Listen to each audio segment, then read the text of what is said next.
I see myself in Ruby Bridges, a little melanin-rich girl born in Mississippi in 1954, whose very existence was an act of resistance. I know the weight our community carried long before she took that walk. I feel the ancestral strength that moved through her tiny body, the same strength passed down through generations of melanin-rich mothers, fathers, and elders who refused to be erased. I recognize November 14th, 1960, as a sacred date in our collective memory.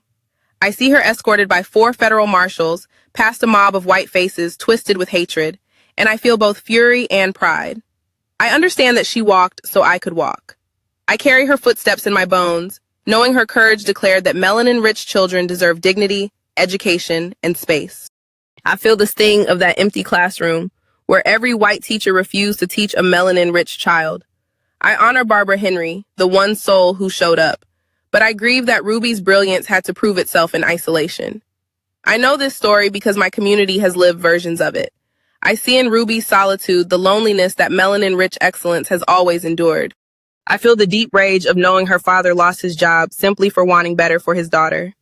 I understand that our families have always paid an enormous price for daring to claim what is rightfully ours. I carry the knowledge that her grandparents were driven off their land as punishment. I recognize economic retaliation as a weapon wielded against our melanin-rich people's advancement throughout history. I look at Norman Rockwell's painting and see my people's truth rendered visible for a nation that preferred to look away. I feel the power of that image, a small melanin-rich girl in a white dress, walking tall past a racial slur smeared on the wall. I know that image shook America's conscience.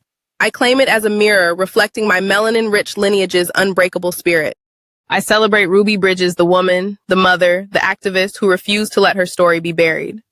I feel her 1999 founding of the Ruby Bridges Foundation as an act of radical love for our melanin-rich children. I hear her truth when she says racism is a grown-up disease. I stand fully with her mission because protecting our melanin-rich children from inherited hatred is sacred work. Cantina. I beam with pride at every honor bestowed upon her, from the Presidential Citizens Medal to her induction into the National Women's Hall of Fame. I see schools bearing her name and feel our ancestors rejoicing. I know that her recognition is our recognition. I claim her victories as communal triumphs, undeniable proof that melanin-rich girls who dare to walk forward change the entire world. I carry Ruby Bridges with me as living proof that one melanin-rich child, rooted in love and ancestral courage, can dismantle systems built to destroy her. I see her legacy not as a finished chapter, but as an ongoing call to action. I commit to honoring her sacrifice by continuing to fight, to educate, and to ensure every melanin-rich child walks freely and fearlessly forward.